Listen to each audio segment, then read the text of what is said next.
So it's like the wild, wild west out here right now. I hope everybody is paying attention to this migrant crisis, this border crisis right now, and you're protecting you and your family, bro. This stuff is getting out of hand. President Biden's open border policies are not only igniting national security concerns, they're fueling America's crime crisis. We have new video of yet another violent migrant attack, and you will not believe this one. This video doorbell footage shows a migrant stealing a pro-Israel flag from a Jewish family's Long Island home. And one of the members of this family, by the way, lost a relative in the October 7th terrorist attack by Hamas. And there you see this individual taking that pro-Israel flag. That homeowner rushed to get his flag back, but the migrant immediately began punching him in the head. You see it there, put him in a chokehold, headbutted him at least once, that's all according to the homeowner, and threw him to the ground. That migrant has been arrested and charged with a hate crime. Authorities say he's a Palestinian from North Africa, that's how he's self-described, and he got into the U.S. illegally from Mexico back in November. At one point, the attacker repeated anti-Semitic slurs and was caught flipping the bird to a camera. That's becoming somewhat of a trend among these criminals. It was just like the migrant accused of attacking. Thanks, Eminem. I know they got you to blame for these double middle fingers, Eminem. Nah, I'm just playing, but that was the first. That was the first person I thought of when they started doing this.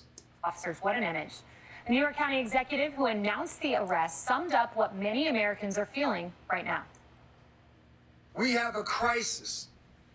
These are not the type of people who come to America like my great-grandparents did, like your great-grandparents and grandparents and parents who came to America to kiss the ground. Instead, they spit on our flag, they trample on our values, and they commit crimes.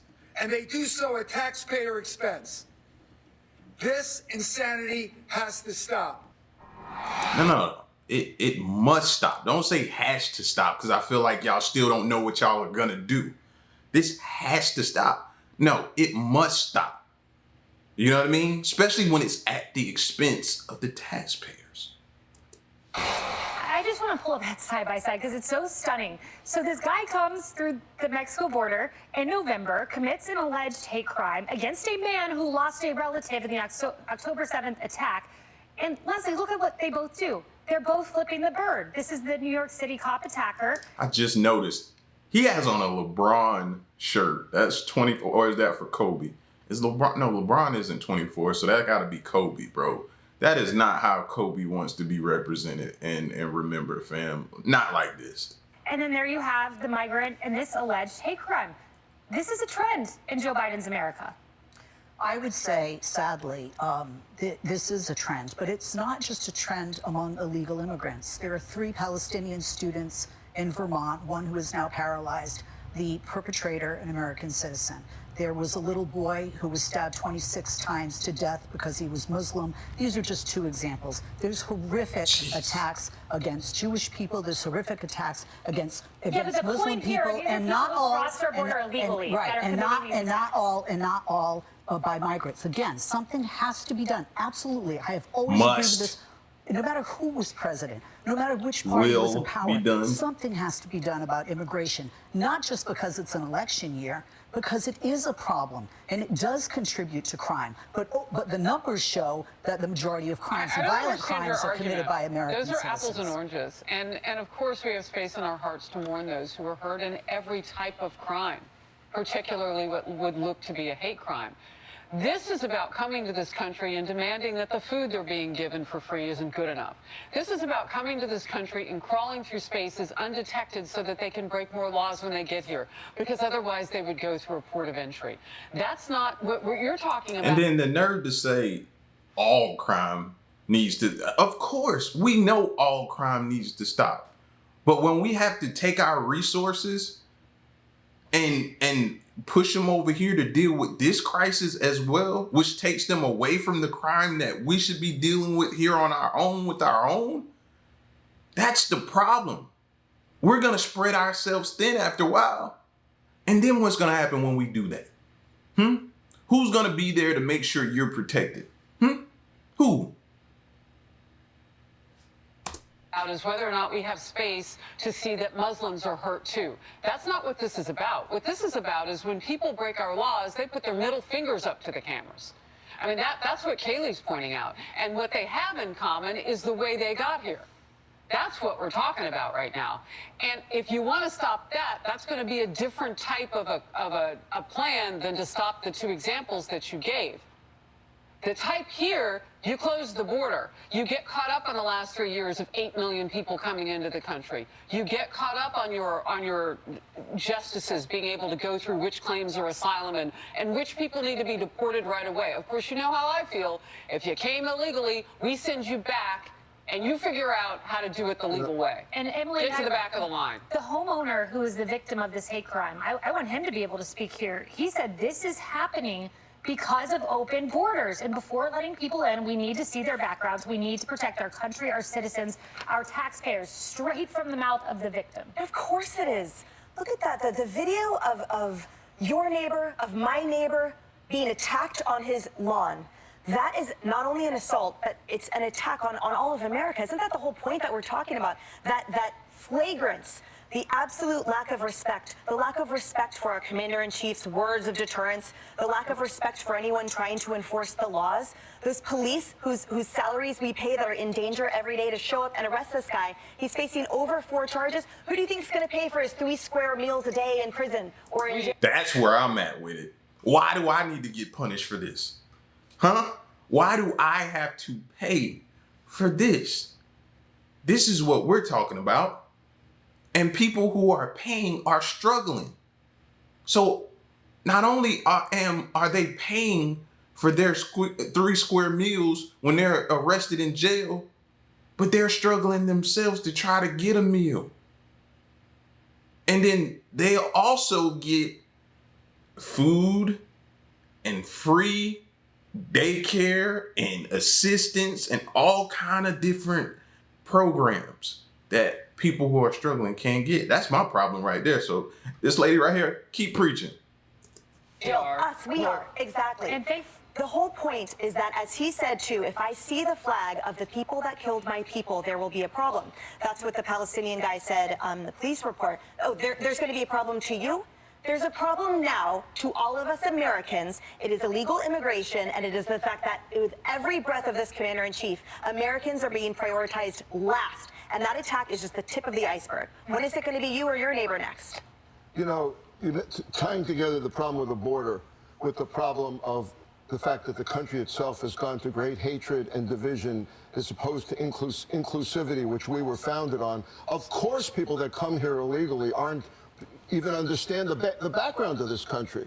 Not to mention the fact that the hate crime against Israel, against the Jewish person on Long Island there, was hideous because it was against all Jews. And it isn't just that we can't make a moral equivalency and say, okay, this one's against Jews, that one's against Palestinians, because you have to understand what October 7th was, which was part of a much larger problem of people that don't believe Jews should exist or Israel should exist. That's where that comes from. So we have to rail against that. And then, of course, we also should be against hate crimes of all time. We need to go towards kindness and inclusivity. Well, at least I'm glad to report the guy who committed the hate crime was held on $50,000 bail. So not a lawless DA there. That was the second part of this story. Some DAs still follow the law.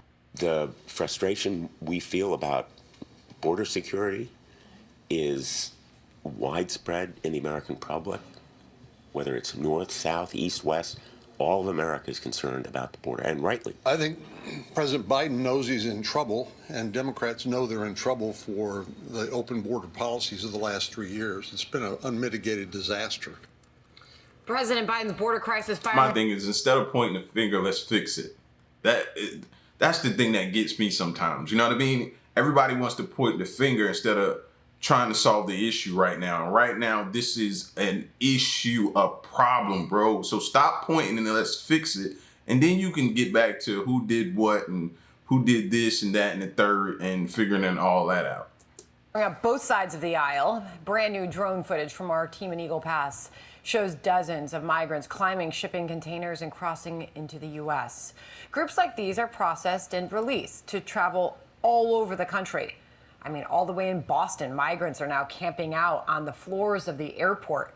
there. And in Chicago, city officials are stripping neighborhoods and taxpayers of resources to make room for migrants. Let's bring in now Andre Smith. He's a minister and the CEO of Chicago Against Violence. He's also a Democrat and fighting his city and fighting for his city, we should say. Andre, welcome to you and thanks for joining us. Hi, thank you so much for allowing your viewers to tune into Chicago, into this crisis that we're facing. Well, we are deeply vested in covering this. Our audience is as well. And when we see, like in New Hampshire last night, the presidential GOP primary, immigration top of the list, concerns for voters in New Hampshire, you realize how this is spread all over the country. Now, you were willing to get arrested for a situation right there in your neighborhood. What happened? They were busing migrants into your neighborhood and dropping them off at a school that was abandoned because you didn't even have enough resources to keep it open for the kids in your town. Tell us about it. Well, in the community that I was born in, which is called Woodlawn, in the city of Chicago, I did get arrested. I heard that they were bringing the migrants in on a bus, CTA bus, that was paid by the taxpayers' money. And on the top of the bus, it said, "My kind of town." So I stood in front of the bus. You hear that? My kind of town. Bro, that has so many different meanings to it that can run through my mind right now. My kind of town? Are you kidding me? At my cost? Like, they just don't care, bro. Take from us and do what they want with it. And then expect for us to keep, bro. My kind of town says everything it needs to say to me, bro. That's kind of like a slap to the face right there. My kind of town. And I refuse for the illegal migrants to get into the Wadsworth School, the school in our community that, you know, our kids went to, you know, but now they was told that they cannot go to the schools because of lack of funding, and a lot of schools closed because of lack of funding. And how do you think those children feel now that they're driving past or walking past the schools that they was rejected from, now migrants are living in? Well, how should people feel about that? I mean, you're saying basically that the policies that are being enacted, they're working completely against your communities. The black communities in Chicago are taking the biggest hit. Well, you have to look at it like this. We're a nation of laws. And if we're a nation of laws, every person that enter into our state or into our nation, our county, our country, our city, they have to follow the law. You can't break the law, come in because someone decided to wake up and call a state, a county, or a city sanctuary. Sanctuary city, sanctuary state. There's a law that has to be passed.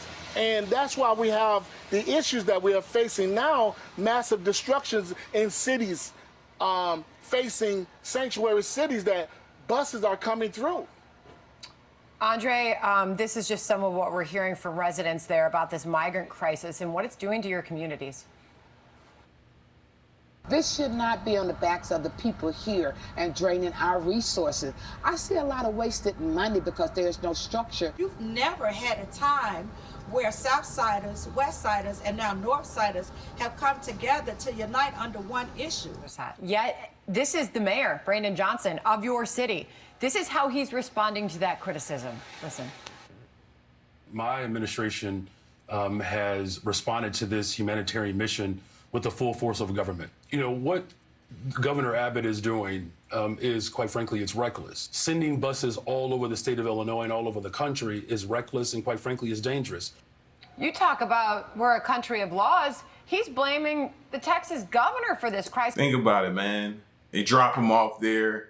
Then at the slightest wrongdoing, discomfort, or anything pushback that the migrants feel, then they start acting out. That can mean they start doing crimes, they start illegal activity, they start assaulting people out of anger by how they're being treated, different things like that. You know what I mean? And now the people that are in that area who live there, the taxpayers, the citizens, they have to deal with this. They have to walk outside and be afraid. They have to walk outside and deal with this type of, and are being met with this controversy and this issue. I hear people now, I see people in the comment section talking about their property values and different things that, you know what I mean? When you just dump people out there and you got tents and you got different things like that and you got to deal with. ISIS who's trying to enforce the laws. Who do you blame for this country, for this crisis? You're a Democrat. Well, I don't live in Texas. I live in Chicago. And I blame Brandon Johnson for continuing to silence the people, the registered voters, and not allowing us to vote whether we want a sanctuary city or not, and telling people that there's more than enough when there's clearly not enough. This is a disaster, and that's why he's facing panic attacks as we speak. You know, he's going in and out of the hospital because he bit more off than he can chew. So when I become the next state rep, I'm going to make sure that we recall the mayor. Are you running as a Democrat? I live in a Democratic city, Democratic state, and I'm running as a Democrat. And, you know, the thing about it is that we got to recall the mayor. We got to give the voters the right when things are going wrong to be able to call them back. Yeah. Andre, by the way, what's the building behind you there? That's part of the story, right? Yeah, this building behind me is called Near South Health Clinic. This is a clinic where the unfortunate people that did not have insurance, could not afford, you know, good insurance, they went here. This was a free clinic for this community. The community that I'm in now is called Bronzeville, and it's closed. So the seniors that could not make it over to the Cook County Hospital 4 miles away, they went to this clinic. Now it was closed. Now migrants are there. So our parks, our schools, our clinics, and police stations have all become shelters for illegal migrants. That is a harsh reality for so many there, I'm sure. And you're talking about the seniors who now can't get the medical care in that building behind you. Real quick, I want to finish up with this. These are the words of a Naperville county. What part of the American dream is this? Somebody tell me. What part of the American dream is this? You know? Some of the people that are dealing with this issue, veterans, fought for this country. You know what I mean? Served for this country, dealing with this issue. What type of American dream has you dealing with this? Elderly people who worked 30, 40, 50 years and now are retired and can barely afford ends meet and now having to deal with this on top of that. What part of the American dream is that? And don't get me wrong. Don't look at me like I don't have a heart. I see the migrants and the kids that they have. And my heart goes out to them. They wanted to escape a rough environment and come here. You know what I mean? But we have to set up the infrastructure and do it the right way. Do it the right way. And if we are able to do it, we can't even solve our own problems, but we're going to take on other problems as well. It's crazy, man. Councilman Josh McBroom on the migrant crisis. This is a suburb of Chicago, a western suburb. Listen here. We do have a very affluent community, a lot of big homes, and what I'd like to do is direct staff to create a sign-up sheet. So, you know, for individuals that would be willing to house migrant families. And if there's people that would do that, God bless them. So if we could raise awareness in that way, I think we need to find out. I think we need to find out who in their right mind. Don't get me wrong. People might have done that before, but now that you're seeing what you're seeing across the news, the attacks, you know, the violent outbursts and rages against people and crimes committed, are you gonna now risk the person you open your home up? You don't know. They could be a great person and here and looking to do only good. But that's a risk you have to take when you open your home up and your family is now subjected to that person. I don't know any person that's going to do that. I'm not going to do that. I'm not going to how am I going to sleep at night with a stranger in my home that I have no idea? I don't know them and I don't know what their intentions are. What's to say we do something or turn on a show that triggers them and then they act out and respond in a violent way to my family? May not happen, but it could. And for that reason, y'all know I'm a Shark Tank fan. For that reason, I'm out. Would be willing to house migrant families. Now, Andre, that moment's gone viral. I picked up the phone and called him this morning and had a long chat with him. He said his words are being misconstrued. He said the right's coming after him, saying what, because people have money and big houses, they should have to shelter these migrants that are coming into their town. He said no. His point there is that people have yard signs, all are welcome. You know, that we're a sanctuary town, we're a sanctuary city, state. You know, bring the migrants here, the migrants should be able to come. He said, well, okay, let's start a sign up. Sign up and have them come in. You have a big house. Naperville's a very affluent community. Big homes, wealthy people. So it was a challenge to Democrats and to those who are putting those signs in their yards. Okay, well, instead of the taxpayers having to shoulder the burden, take them in your home. What did you think of that? Well, I think that is someone that woke up and that had been in the streets of the city of Chicago and seen our homeless under violence and crime is at all-time high. You know, you can't make illegal legal. You know, no matter what you look, no matter how you do it, you can't make illegal legal. They came over here illegal, you know, and as I stated before, we're a nation of laws. You must follow the laws. You can't put the burdens on the taxpayers by, we don't have the funds, we don't have the money. Yeah. And Brandon made this a national disaster. Yeah, I mean, and it really, obviously was very, it had a very big impact on those who heard it directly from you. Your frustration with those schools that have been closed for kids in your community because there was no funding, yet now they're housing migrants in those very schools that you were willing to be arrested for, and they're paying for them. They're paying for their laundry, their food, and other resources. We appreciate you joining us. We will follow up with you. Thank you, sir. And by the way, I also just want to mention that Naperville councilman, Josh McBroom, he will be joining us live on this program tomorrow. We look forward. He made a good point, right? You telling people to, or the ones that are saying, you know, bring them here to open up their homes, but a person opening up their homes to a person that's already willing to come over here illegally, meaning they broke the law to come here. So a person that's already willing to break the law has shown you they're willing to break the law. I'm just going to open my house. Nope. Not going to do it. Not going to do it. And I'm a good person. Any person that thinks I'm a bad person, I'm not. But you have the right to feel how you feel. I'm a good person, bro. But I'm just not going to subject my family to that. We're seeing the violence. I'm cool. No. I'm going to protect mine, though.